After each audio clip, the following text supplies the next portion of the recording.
Hello, friends, and welcome back to Behind the Bastards, the show where we tell you everything you don't know about the very worst people in history. On this show, we cover monsters like Adolf Hitler, Saddam Hussein, Eric Prince, Will Wheaton, and today's topic, King Leopold. But before we get to King Leopold, I'd like to introduce my guest for the week, Andrew T., host of Yo, Is This Racist? And general man about town. Hello, Andrew. What's up? Well, today we're talking about a little Belgian dude named Leopold. You ever heard of King Leopold of Belgium? Not particularly.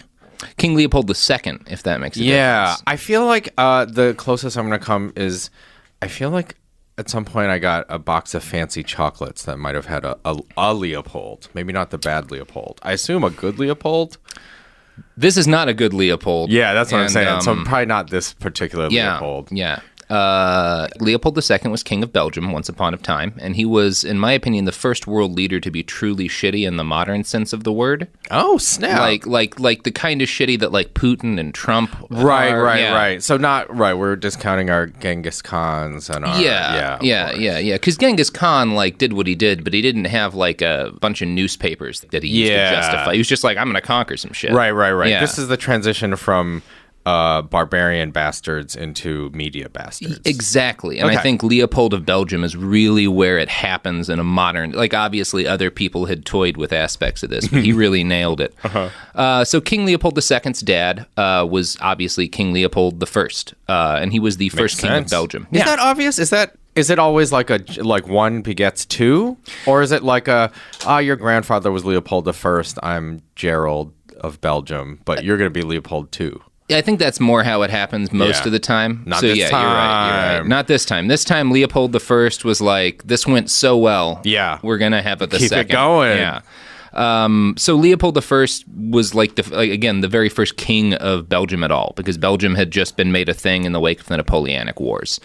So during the whole fighting between Napoleon and everyone else in Europe, Belgium was generally the battleground where like everyone would sort of duke it out between the Germans and the French and everybody else. Yeah, Waterloo is in Belgium. Oh. So after Napoleon's butt gets kicked, the European powers who win are like, okay, we can't have France and Germany fighting over Belgium forever. Yeah. We're going to make it its own thing. It's a new thing. Oh. Yeah. And since it was going to be a new country, obviously it needed a king. Yeah. Of course. So Leopold I got the job because he was a German prince who didn't have a kingdom of his own. Oh, okay. Yeah. So he was just like split off. Right. This is like, we're going to give Meghan Markle Wales or whatever. Or no, part of Wales. Yeah, part of Wales. Yeah. It's exactly that sort of thing. They actually tried him out to be king of Greece first, but he didn't fit for whatever. Yeah. What? Yeah. That's an option? We're going to find you with something, buddy. Don't worry, Leopold. Oh, my God. We're going to put you in a kingdom. Greece isn't the right one. Yeah. Of course. You try a starter kingdom. Everyone has a kingdom to start. Yeah. Makes sense. Yeah, Greece was his unsold pilot. Wow. Yeah. And he was, by all accounts, a pretty good king of Belgium, if you're into that sort of thing. Yeah. Waffles and chocolate. Mm-hmm. Getting beer, I guess. by they the like Germans. The beer, yeah. Great beer. Getting jammed by the germs. Great beer, great at getting jammed by the Germans. Yeah. That's Belgium in a nutshell. Yep. But yeah, he was a good king. While he was king, midway through his reign in 1848, there was like this big year of revolutions all across Europe, and all these European countries had their monarchs overthrown, except for Belgium. So he was very popular. The Christian Spring, we call that. Yes. Or no, the white man's spring. I don't know. That's the last 300 years. Yeah, it's true. What a time. What a time for the whites. Give it up for the whites. Yeah.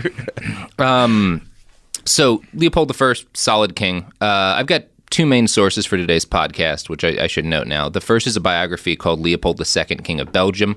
It's a pro-monarchist book that was written in 1910. Great. The article is critical of Leopold sometimes, but he thinks he was like a great king, and he thinks kings are a good idea. Yeah. So it's an interesting book because it gives you an idea of how Leopold himself would sort of present himself and defend himself. It lets you know what the propaganda at the time was. Well, and also, just critical enough to be legitimate. Well, no. No? It's totally... I guess for the time it wasn't bad. Oh, but what I it's mean like is you put in just the faintest of criticism to give the rest of it more. Oh, this is a real investigation. Yeah, it's like the Monarch's equivalent of one of those like celebrity biographies that comes out about Ben Affleck or whatever. Yeah.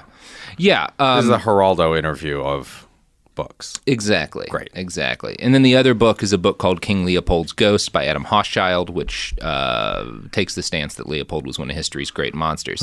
Anyway, so these are most of what I come from is sort of the contrasting views that these two books present. Can I ask, you read 2 books for a podcast? You get out of your mind?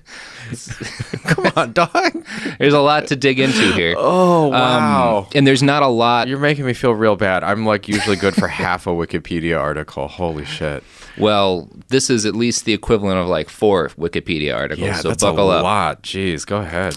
All right. So Leopold II's mom, Louise, was almost a love match, is the term the book uses for his dad, the king. Mm-hmm. And it says this because the king was already in love with her before they got married when she was a teenager. So what a nice That makes it a love match. That's so nice. He liked her when she was 14. Yeah. So it's love. Yeah. The 1800s were a hell of a time. And she had the right land, I assume? She had some nice land, I'm related guessing. to the right enemies? She was with, I think, from the Orleans family, so she was like, she had some solid-ass royal pedigree. We all love them. You know, you get some German from King Leopold I, you get a little bit of French from his wife, and then their baby is sort of a mix, so maybe Germany and France won't fight over Belgium. Oh, wow. Yeah. What a brave. Yeah. Didn't win. Yeah.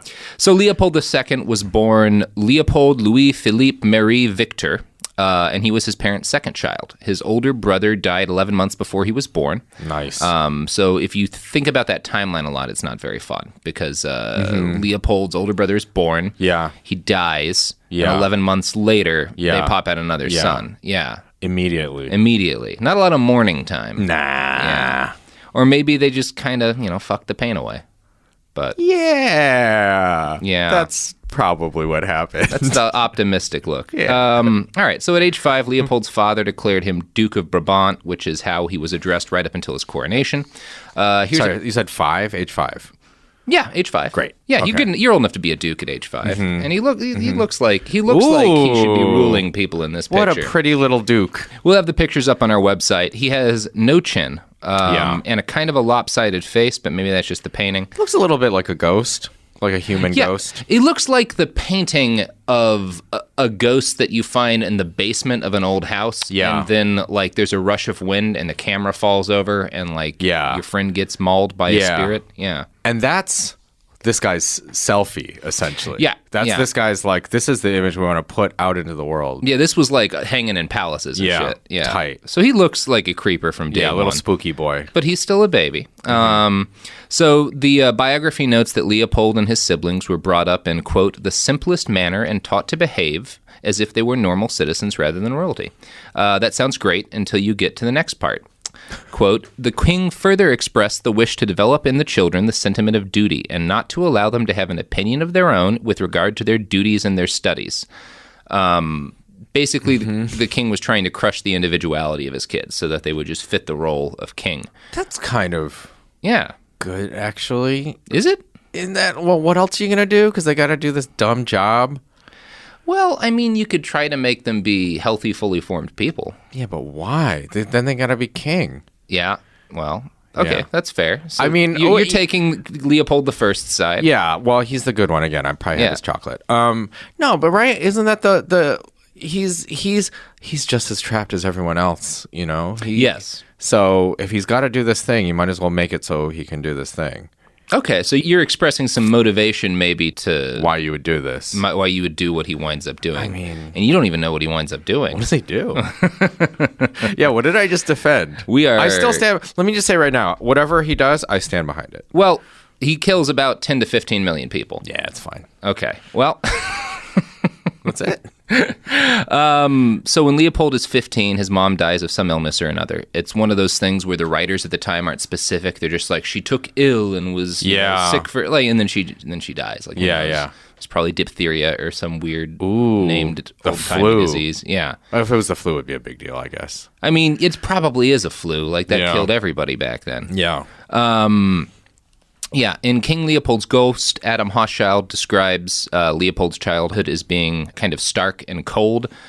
Quote, if Leopold wanted to see his father, he had to apply for an audience. When the father had something to tell the son, he communicated it through one of his secretaries. I mean, look, this is not just 18th century Arrested Development. It's kind of nice. Yeah, that's kind of what's going on. Like, he definitely has a Buster Bluth vibe to him. Yeah. Again, especially once you see this fucking painting.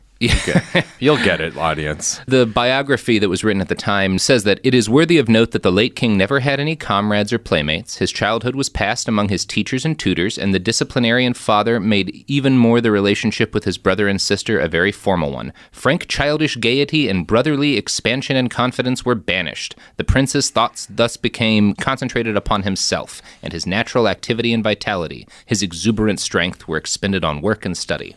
Tight. Yeah. So about it. No friends, does nothing but work. Yeah. Who needs friends? He is a duke. Yeah. I mean, he's already achieved a lot. I mean, he is kind of a boss baby. Yeah. Just throwing that out there.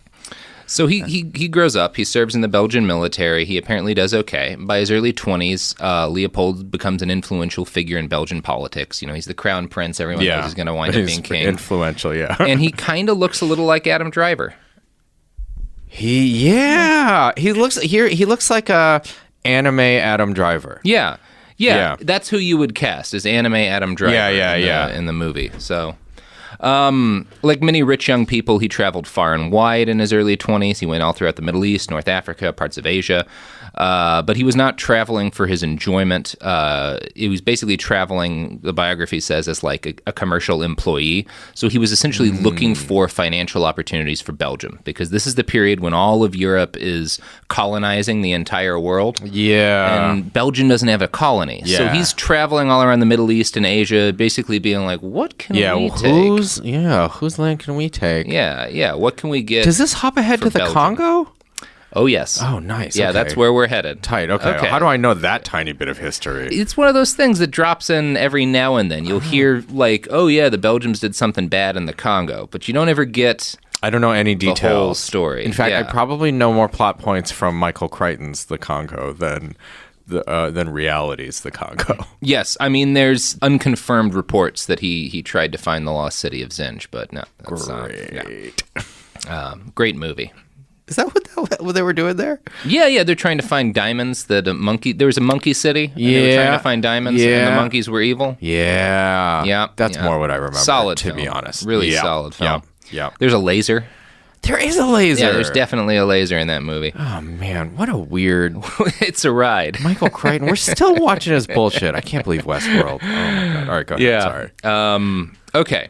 So Prince Leopold, one of his favorite books as he's a young man studying, trying to find a new colony for Belgium, is a book about the Dutch East Indies called Java, How to Manage a Colony. Tight. Yeah. Why would you? Oh, my God. I mean, I guess that's what you have to tell people your favorite book is, but yeah, that's... Oy. Well, no, I mean, so the book is all about how the Dutch colonized the island of Java and how they got a shitload of coffee and sugar and like dyes and tobacco, and it made so much money that they were able to buy a bunch of railroads and canals back in Holland. So like the book is all about that. So it outlines sort of how they were able to monetize Java so well, and like it talks about how the king basically brought in a bunch of private companies and became a major shareholder in those companies, and it was the company's job to farm the land and to produce the resources and to export them to Belgium. So the king didn't have to send Dutch government workers over to do anything. The king just said, I own Java.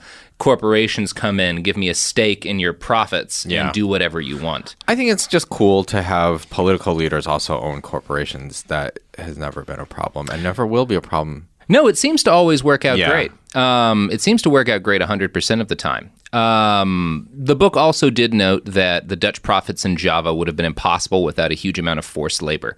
And young Prince Leopold agreed with this and said that forced labor was, quote, the only way to civilize and uplift these indolent and corrupt peoples of the Far East. Yeah. Yeah. He ain't wrong. You go ahead. What else? What else you got? I thought you said this guy was bad. All right. So late in his dukedom, a few years before he becomes king, Leopold gets up in front of Belgium's Senate and he urges them to take up foreign colonies. So they got a king and a Senate.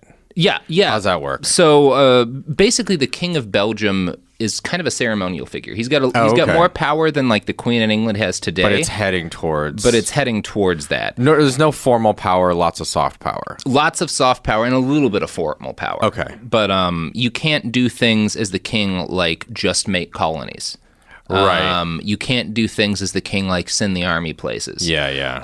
And so Leopold's dad seems to be okay with that. Yeah. But Leopold II is growing up chomping at the bit to do shit and doesn't want to become a monarch who just waves at the crowd. Why? Why not? So he gets up in front of the Senate and he says, quote, "I am profoundly convinced of our vast resources, and I passionately wish that my beautiful country would show the necessary pluck to derive all the benefit which, in my opinion, it can derive. I think that the moment for our expansion abroad has arrived. We must not lose time, otherwise the best positions in markets, which are becoming more rare every day, will be occupied by nations more enterprising than ourselves." And when he talks about positions in markets, he's talking about whole countries and stuff. I mean, millions of people. It's more chilling in the original Flemish. Yeah, Flemish. Yes! Yeah, he nailed it. Nice. Although he probably would have been speaking just French for that. Boo. Yeah. All right, so... I wanted to say Flemish. Well, you can say you can say Walloon if you want. I'm getting. What is that? That's the other group of people. There's right. So Belgium is made up of Flemish people and Walloons. Yeah, the Wallunatics. Yeah, of course. Band-Aid on their face. We get it. That's a rough name to grow into the world stage taking on. Well, you gotta get enough rifles, get enough cutlasses, everything starts to make sense. I don't feel like it does. I feel like Germany was so fierce in part because German is that's like an imposing name. Like the Germans are coming. Yeah. Like imagine if the name got switched and the Belgians were called the Germans and like the Nazis had tried to invade and everyone was like, oh, the Walloons are invading. Yeah. Like, that's not going to go as well. Yeah. Well, listen, let's boot up a Risk game. Yeah. We'll figure it out. All right. So Leopold I, Leopold II's dad, died in December of 1865, the same year the American Civil War ended. Leopold is now the king and 30 years old. This appears to be the point when he decided to grow a gigantic mountain man beard. Tight. Which he would maintain for the rest of his days. He needed it. Yeah, well, there's a lot of pictures of Leopold with a beard. We'll post them on the site. Some of them look uncomfortably like me. Some of them are clear missteps in the beard growing process where he's got like gigantic mutton chops and he looks like a fucking hair octopus. Style of the time, though. Yeah. He went through some rough patches in his sartorial history for sure. That ain't easy. We're looking at... Yeah, that's a rough picture. Dem chops. Yeah, and he's almost wearing bell bottoms in that picture. Hey, it's the 60s. Well, it is the 1860s. Boom! All right. Leopold's the King of Belgium. He's super frustrated because the king doesn't have that much in the way of power.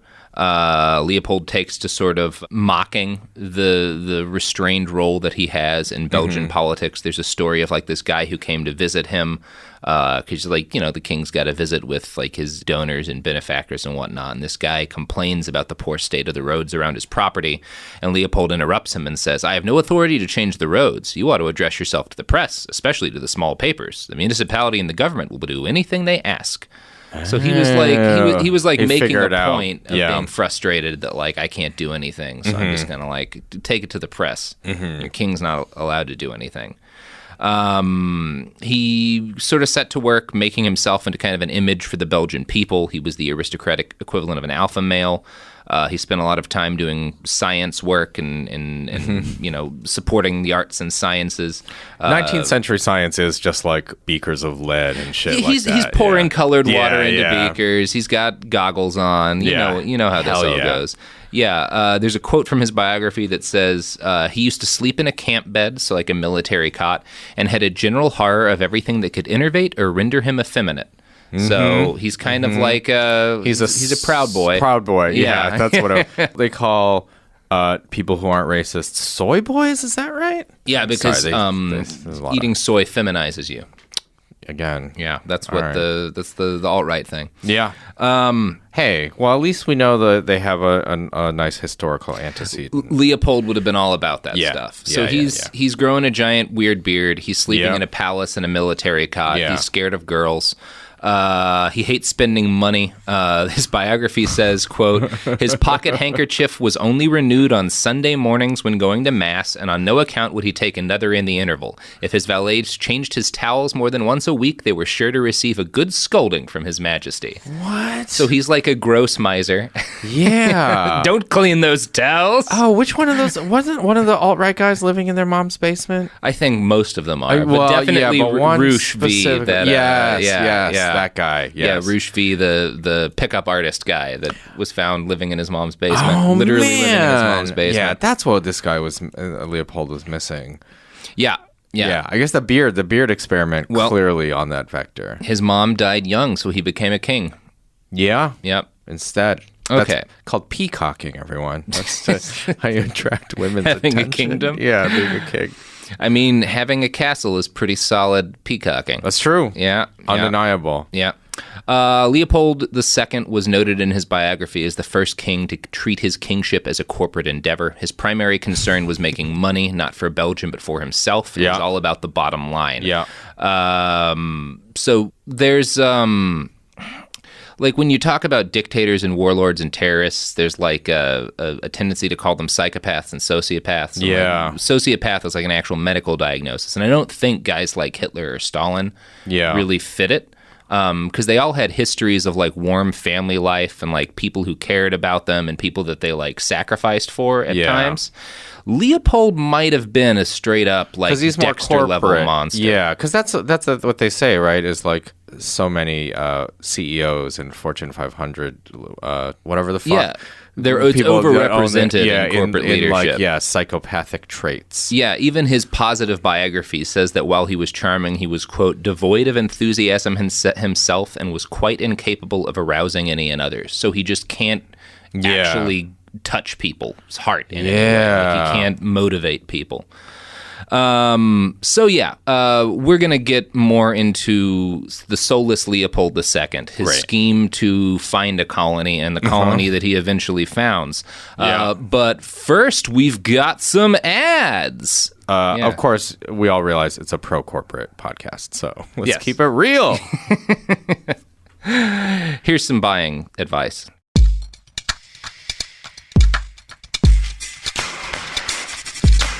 And we're back. We're talking about King Leopold, who is searching for a little colony somewhere in the world to fill that hole in his heart. The Deuce, of course. Yeah, Leopold the Deuce, Leopold II, Electric Boogaloo, whatever you want to call him. We were just talking about what a soulless sociopathic creep he is. Allegedly. Allegedly. Well, here's another quote. Again, this is from like a positive pro-Leopold biography that he probably paid for. He disliked music, hunting, tobacco, and had no taste for physical exercises except walking. Although a frequent visitor at Ostend, which is like one of his palaces, he never learned to swim. He was seen yawning at a gala performance of Faust. So he doesn't like plays. He doesn't like art. He hates music. Like, that's a thing. Any book you read about him, anyone who knew him, he hated music. Like, not like he hated popular music, but music itself was offensive to him. That's fascinating. Well, that's cutting into the American Psycho narrative. Yeah. Unfortunately. Yeah, a little bit. Yeah. He's a weird guy. He's very vain. But his main vanity was quite odd. He thought he had the most beautiful hands in all of Europe. Tight. His biography... What? His biography notes, another of Leopold's hobbies was his dislike for gloves, and, although he often wore uniform, he is never reported to have put on gloves. It may have been a hatred of restraint, but more probably it was a pardonable vanity on the part of the late king, for he possessed the shapely and beautiful hand of the Orleans family.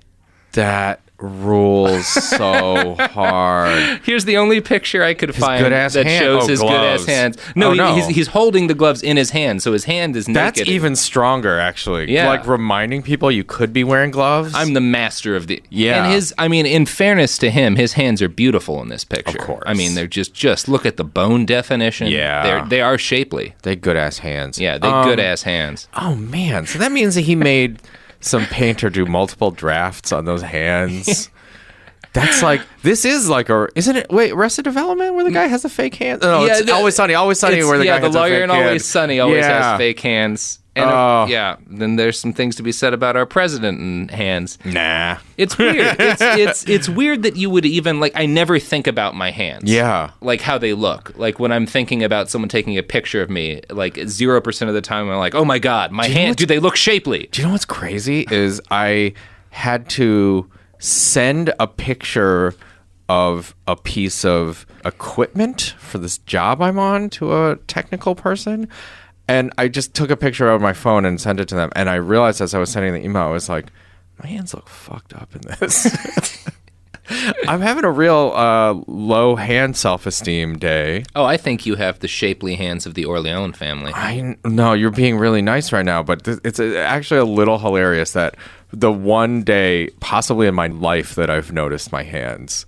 You're just like, these are horrible. I was like, what the fuck is up with my hands? If only these were feet. Yeah. I've been an arm model before. My friend was doing some, not like, elbows down. I was doing some stock photography and was like, I want to take pictures of your arms. And I was like, you're wilding out. So you know what? I'm good wrist to elbow. Wrist to elbow. Yeah, I got forearm. My forearms I'm about it. Well, Leopold was a hand man. Yeah.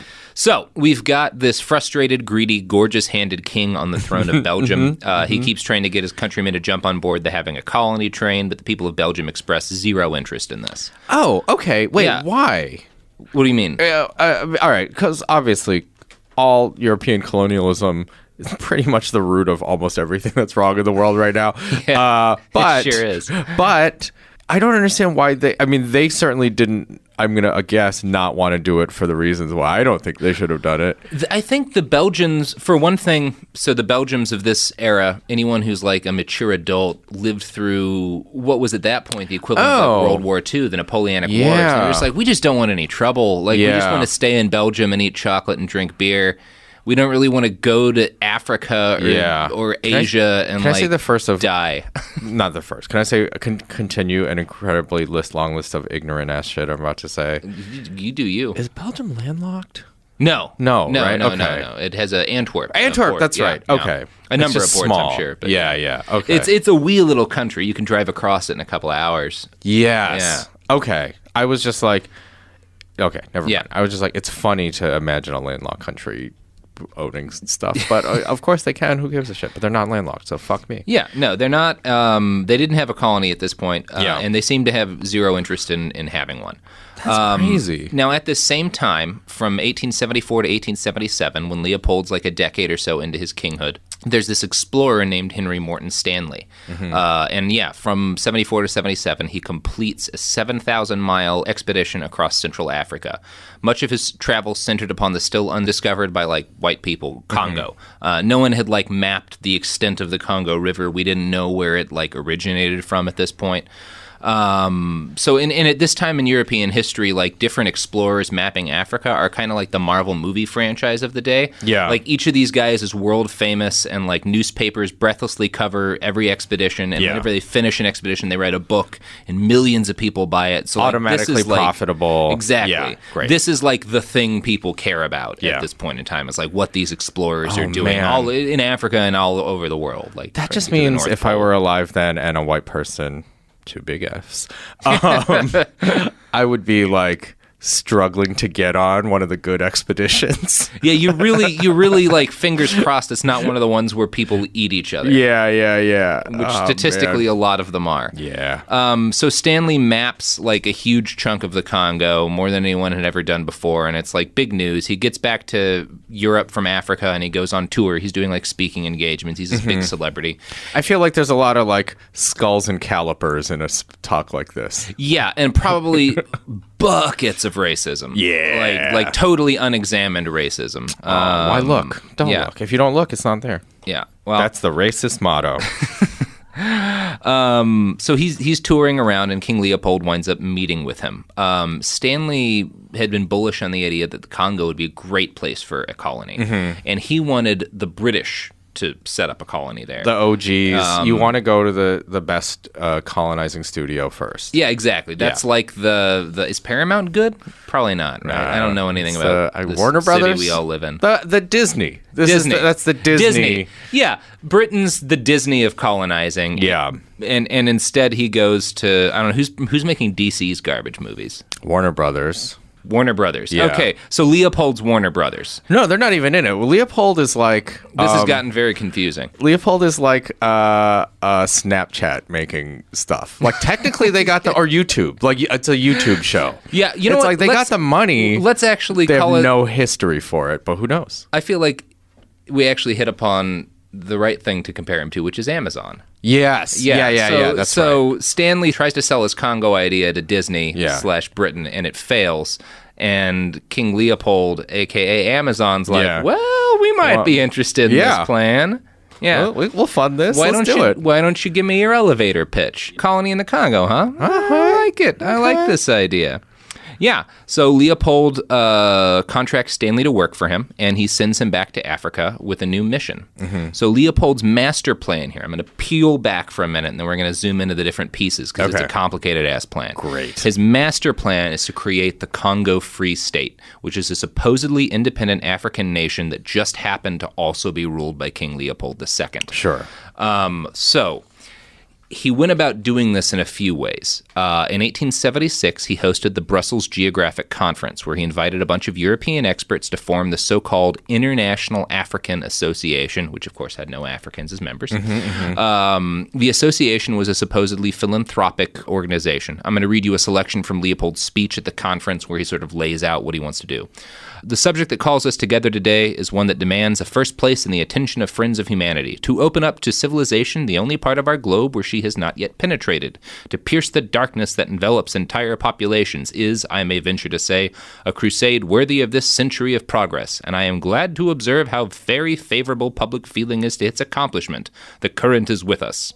So he gets this association together and he says, this is an international group and we're trying to civilize Africa and improve lives of people who are there. I didn't realize that back then the rhetoric was already like the kind of like, oh, this is to help them double speak. I actually just assumed they were like, yeah, we're going to take this shit from black people.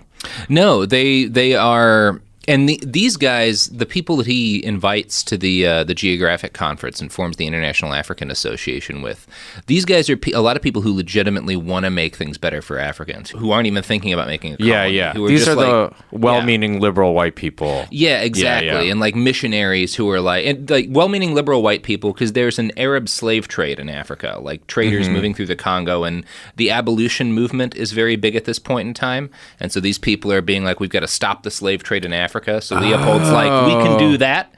And there's a bunch of people who are like, we've got to Christianize the Africans. And Leopold's like, we can do that. And like, so that's what he's claiming this association is. Okay, so this is right. Yeah. This is like definitely like colonialism 2.0 or 3.0. He's steps ahead of everyone else. Yeah. He's not even framing this as colonialism. He's framing this as a charitable endeavor to improve the lives. Exactly. Yeah. So he suggests that Belgium would be a great place for this new international body to meet because it's a neutral country and it's centrally located in Europe.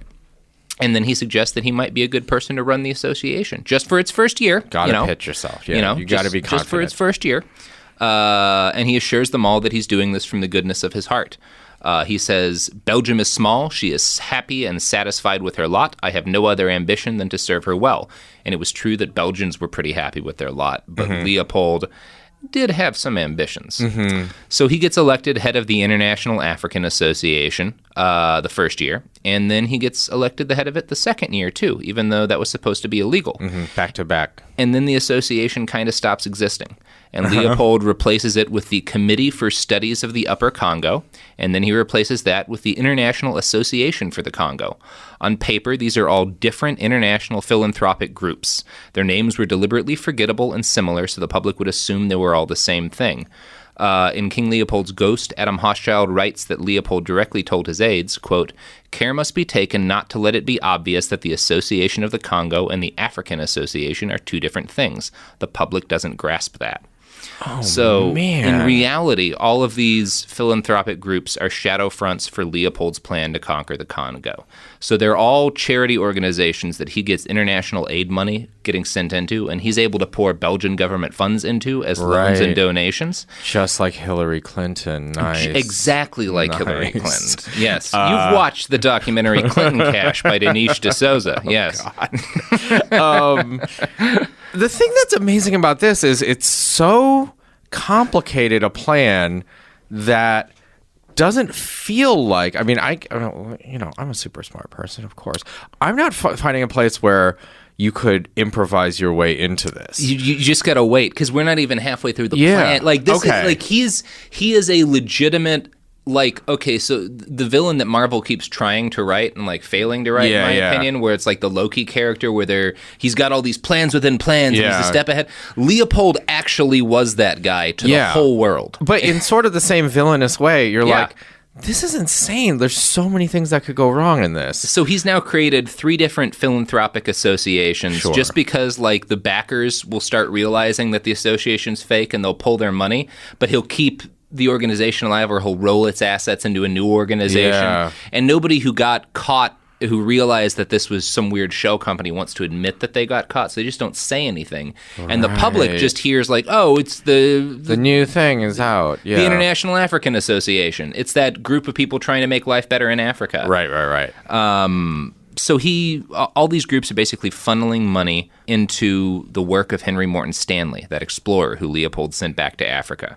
So Leopold sent him back in 1879, and his job was to start building, using the association money, a series of stations along the Congo River to act as like waypoints for steamboat traffic. Mm-hmm. He also met with hundreds of local chiefs all throughout the Congo, all the different people who had chunks of land throughout the Congo, the different villages and chiefs, hundreds and hundreds of them.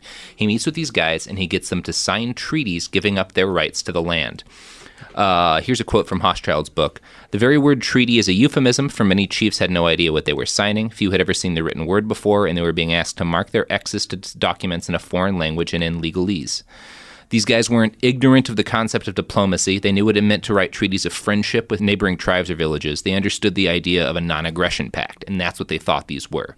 The reality was somewhat different. Quote, in return for 1 piece of cloth per month to each of the undersigned chiefs, besides present of cloth in hand, they promised to freely of their own accord, for themselves and their heirs and successors, forever give up to said association the sovereignty and all sovereign and governing rights to all their territories. So basically, he gives them cloth. They think that they're getting some sick-ass clothes just to sign for a like non-aggression pact with the white people. This is a thing. Here's our everyone gets a jersey. And you give us shirts. We promise we won't shoot you. We don't want to shoot you anyway. That sounds great. In reality, these are all statements saying that they give up all their rights to the International African Association, and the association will have the right to collect taxes on the people who gave up their rights to their land. And those taxes, because there's no currency in most of the Congo, those taxes can be paid in labor. So Leopold gets hundreds of chiefs through Stanley to sign these agreements. Jesus. So Europe thinks Stanley's over there doing valuable philanthropic work, fighting with the slave traders and trying to open the Congo up to free trade. That's the big buzzword everyone's using. It's like, we're going to open the Congo up to free trade, and it'll benefit the Africans, it'll benefit Europe. Everyone will benefit if there's free trade in the Congo. Meanwhile, what he's actually doing is getting pieces of paper that give Leopold the rights to the Congo, that make it look like all these chiefs have come together and said, we want this guy to be our king, and we want to be a country. So, I feel like I should break for just a second and talk a little bit more about Henry Morton Stanley, who's the guy who's actually doing all this legwork. He was one of the greatest explorers in history, and he was also a human garbage fire. Yeah, sort of a Darth Vader type. Definitely a Darth Vader type. Yeah. He was terrified by the thought of being touched by a woman, just like Darth Vader. That's very true. He once cut off his own dog's tail, cooked it, and fed it to the dog for no real reason. And he basically, when I say he was an explorer, he shot his way through Africa. Here's a quote from a description of one of Stanley's expeditions in King Leopold's Ghost. To those unfortunate enough to live in its path, the expedition felt like an invading army, for it sometimes held women and children hostage until local chiefs supplied food. He's shooting his way through these tribes, taking their food, taking their shit. burning down villages if there's any resistance. One of his men described just hunting people like the Predator, like laying in wait and just shooting random strangers. Yeah. Like less ethical than the Predator, who we should point out has a certain code. Yeah, way less ethical than the Predator. So these guys are predatoring their way through Africa right now. But they're not particularly worse than any other explorer of the time, I would... He's one of the worst. Okay. They vary. So Henry Morton Stanley, you know the Dr. Livingston, I presume? Yeah. He's that guy. Yeah. And Dr. Livingston was apparently a pretty nice guy. He was also an explorer and actually would, like, get to know people and inculcate himself into the local culture. So some of these guys are legitimately just in it for the sake of exploration, and they're scientists, and they're good to the people they encounter. And some of them, like Stanley, just want to make a shitload of money, and they're creepy, violent weirdos. And Stanley is one of the kills thousands of people while he's exploring. Got it. Yeah. I just want to. I guess what I meant, not as a mitigating thing of like everyone was doing it, but like if not the only standard practice, it was not. What you're describing is not a standard practice. It's definitely common practice among a lot of these guys. But he's not extreme, nearly the only maybe. one. Yeah. But he's one of the worst. Yeah. For sure. Okay. While Stanley's expedition is going on, Leopold also hires a bunch of other expeditions to explore other parts of Africa. These were deliberately showy expeditions meant to distract public attention. One of them involved a team of 4 Indian elephants being sent to Africa to see if they could breed with African elephants. All of the elephants died horribly, but the news covered the story the whole time, so nobody's reading about what Stanley's doing because they think it's a boring philanthropical mission, and there's this crazy story about elephants. Let's read about that. That's so fucking dark. Holy shit. So he's clearly understands the media well enough that he's not just thinking about how to accomplish his plan, but how to distract public attention while he does it. When Morton Stanley gets back from his expedition, he writes a book. It's an instant bestseller.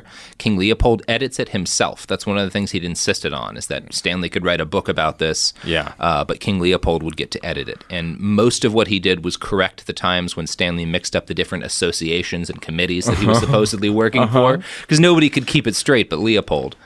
That's such an attention to detail. That's unbelievable. Like I said, he's the first truly modern bastard. Yeah. So this book is sort of framed as like Henry Morton Stanley's helping the Congo Free State be born and helping these Africans like take their stab at nationhood and joining the international community and whatnot. So that's how all this is being played in the outside world. The reality in the Congo is very different. And what happens next is not what anyone but Leopold had expected. Right. And we're going to get into that in a minute. But right now, Andrew, do you have too much money? Oh, hell yeah. Well, one of the great things to do with too much money is spend it on products. Products like the ones that I'm going to talk about now. Here's ads.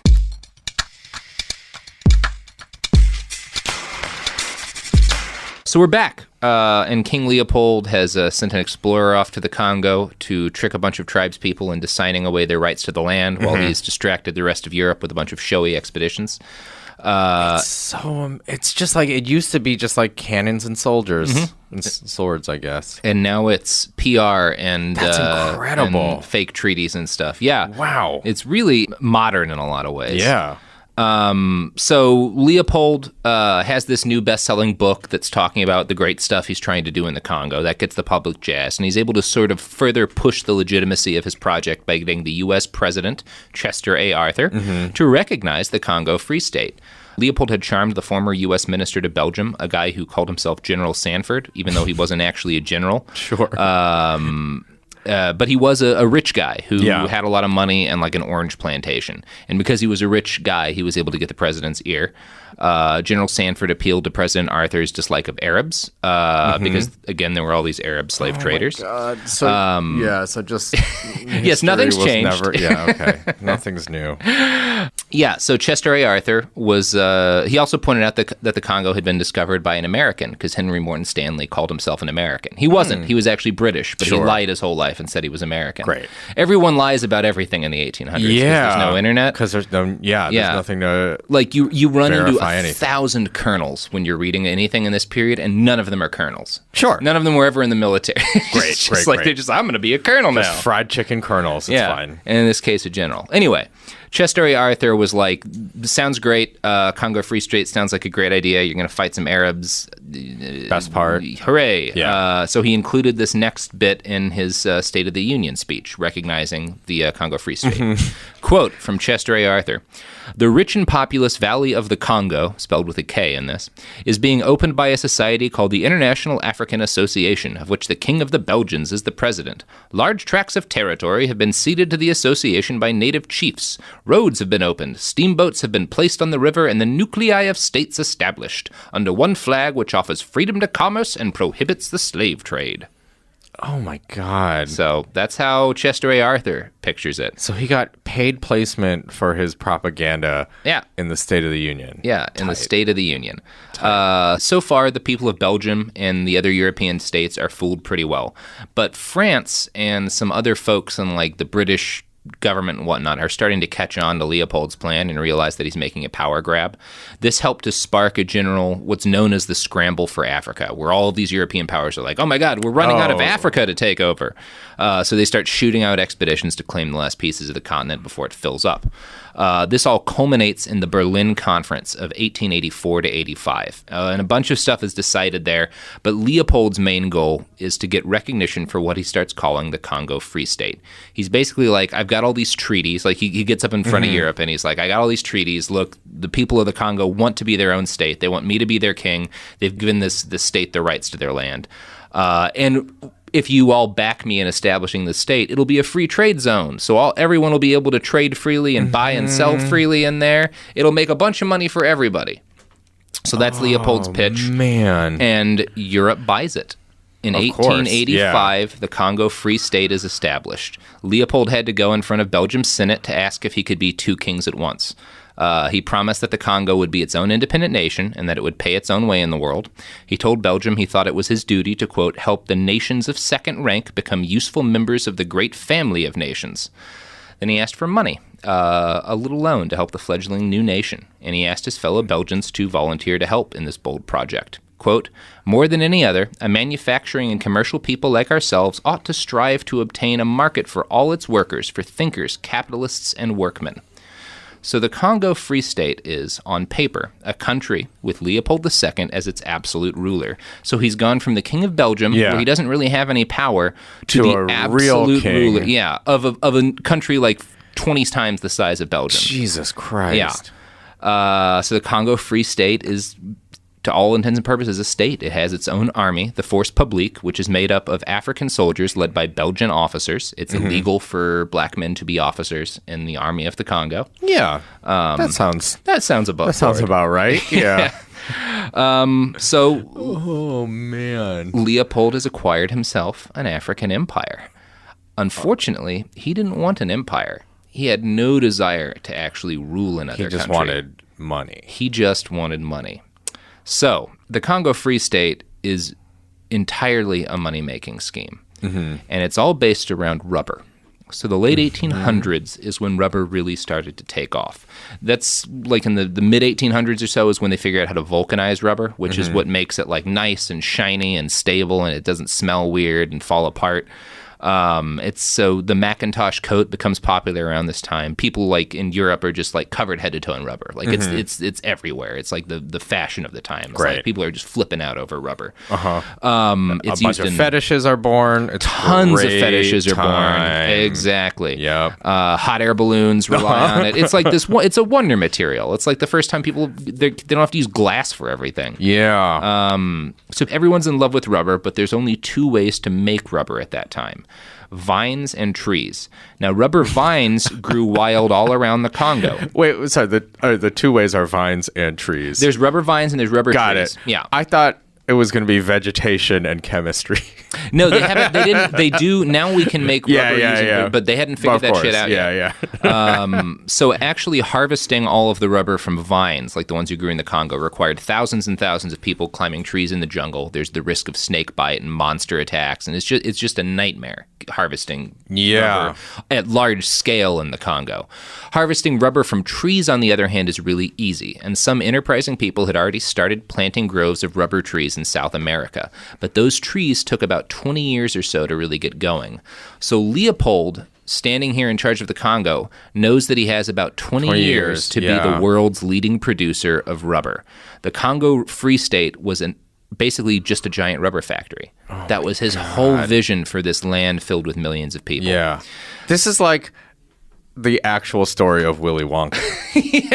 He's the real Willy Wonka. Yeah. Exactly. Jesus Christ.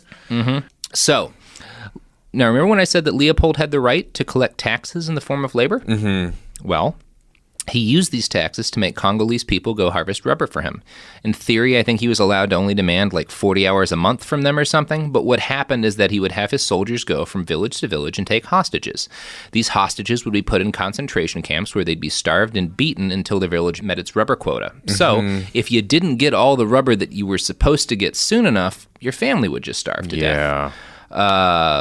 Leopold's government did have a problem because obviously it needs soldiers to enforce these nightmarish rules, but white people die like crazy in the Congo. More than a third of the Belgians who went there died there. And since it's illegal for Africans to be officers in the force publique, there would wind up being like 4 or 5 Belgian guys commanding hundreds and hundreds of African soldiers.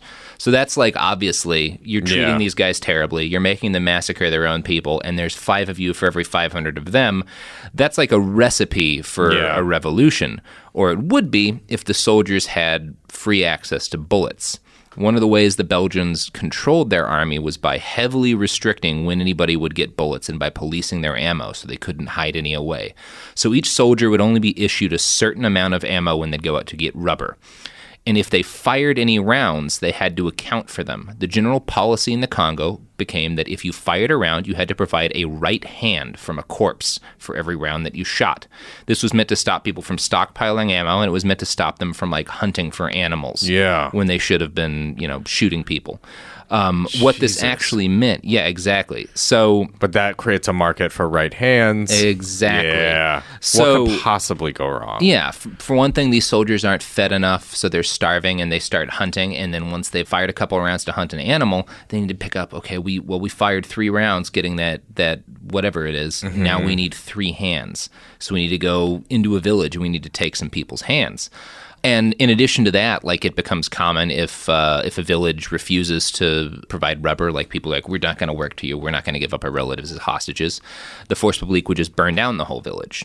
Sometimes they just kill everybody in the entire village. And this is happening on basically an industrial scale. In 1903, a single rubber collecting post was sent more than 40,000 replacement rounds of ammunition.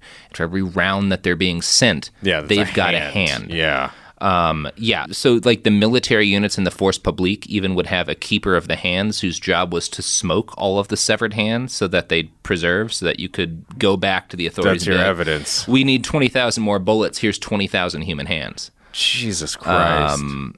So in 1885, when this whole operation is just getting off the ground, King Leopold is named in British court as a client of what the British called a disorderly house.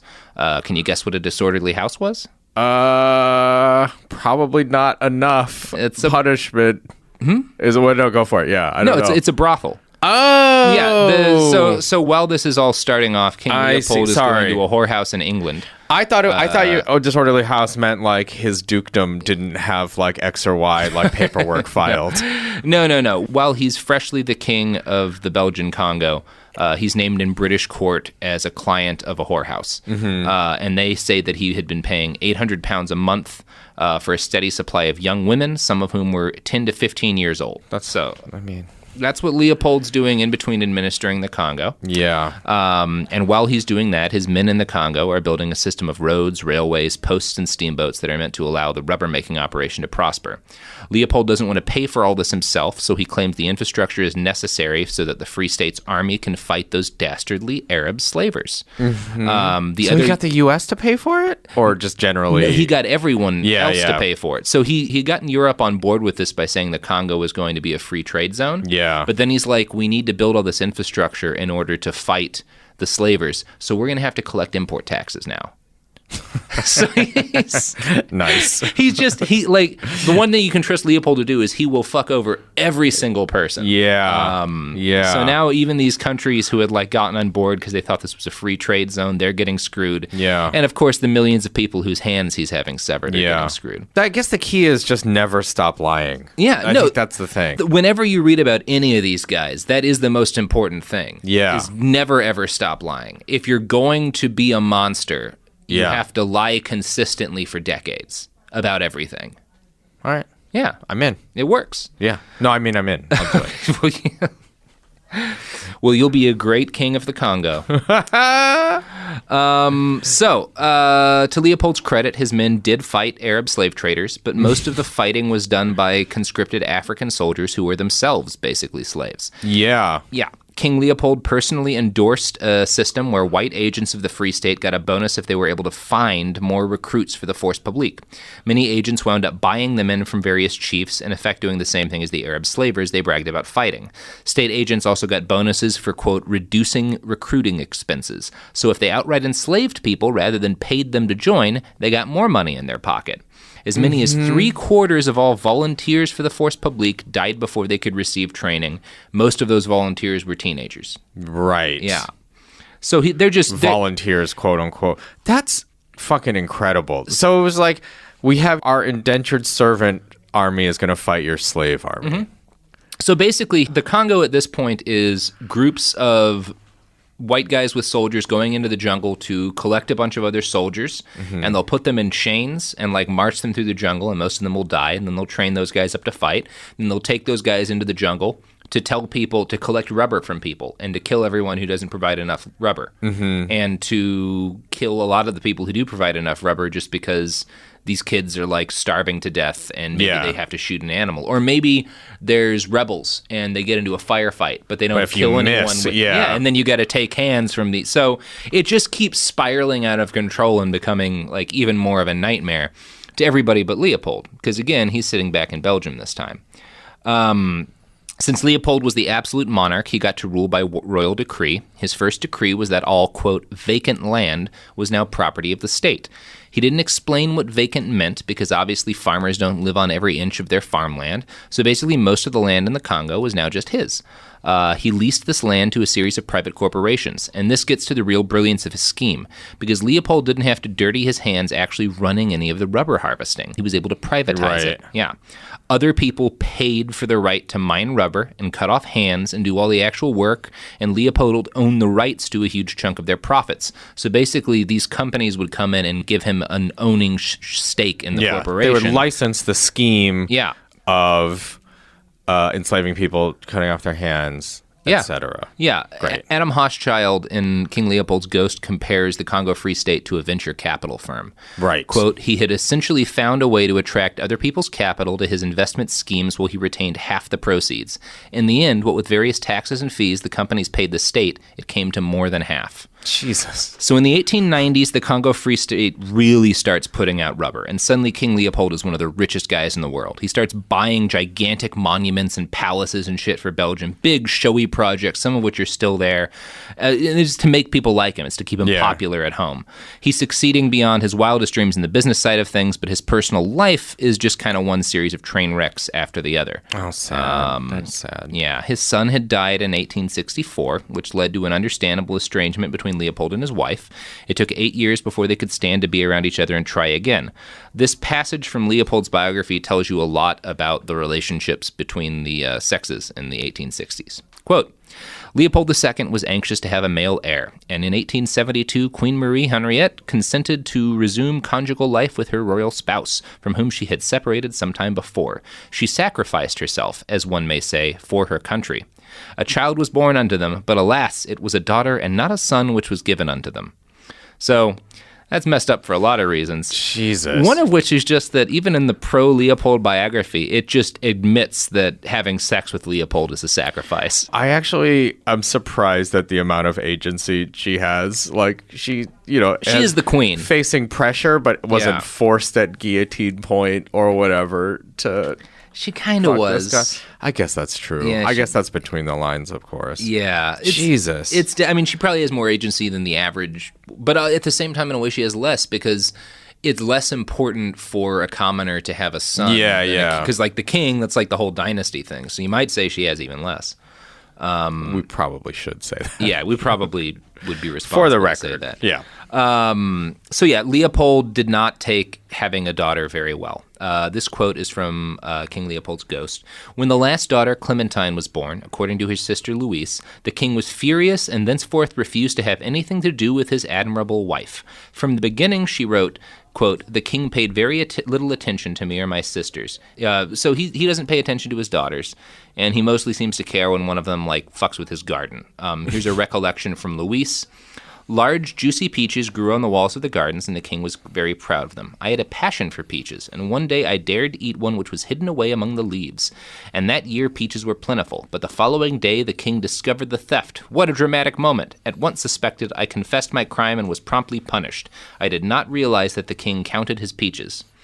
So while Leopold is running a nightmare hand-harvesting, rubber-making scheme in the Congo, he's got enough time to make sure that his daughter doesn't steal a peach from his garden. So fun. Because it's like, at least Ivanka Trump has the decency to pretend that she loved her time with her dad, even though, like, in all those, like, stories she tells, it's sad and weird, too. But it's like, at least she's like, I love him. He's my dad, and I believe in all this shit. He couldn't even get his daughters to be like, I love him. Well, there's going to be more about his daughters coming in here. He is not a great dad. Yeah. If you can't tell that already. Huh. There's, in fact, no evidence that Leopold cared about any of his children as anything more than vehicles for his legacy. Even that fawning 1910 biography can't make it seem like Leopold had a single fuck for his family. Mm-hmm. As King Leopold... I'm going to be honest, that's so far the most relatable thing about it. Just not liking his family? Yeah. Just kidding. I love you, fam. As King Leopold grew older and richer, he also became a full-on hypochondriac. He took to wearing a waterproof bag around his gigantic beard whenever he went outside in the rain or when he swam. He required his palace tablecloths to be boiled every day to kill any germs, which is at least a character evolution from not letting them wash his sheets. Yeah. His napkin. Oh, yeah. That's good for him. So he's changing. He's had his own little hero's journey. Yeah. We all get there. Yeah. Hypochondriac. This wound up being another really, really long one. There was just so much research. So this is going to be a two-parter podcast, and the second part is going to drop on Thursday. So we'll be getting into the rest of Leopold's story and the tremendously dark story of the Congo. So stick around. Check back in on Thursday. It's going to be great. In the meantime, you can check out Andrew T's podcast, Yo, Is This Racist? You can also check out every other episode of Behind the Bastards. You can find us on Twitter at BastardsPod and Instagram as well. You can find us on the internet at BehindTheBastards.com, and you can find me on Twitter at IWriteOK. So, Andrew and I will be back on Thursday with more Leopold, so check us out then. Behind the Bastards is a production of Cool Zone Media. For more from Cool Zone Media, visit our website, coolzonemedia.com, or check us out on the iHeartRadio app, Apple Podcasts, or wherever you get your podcasts.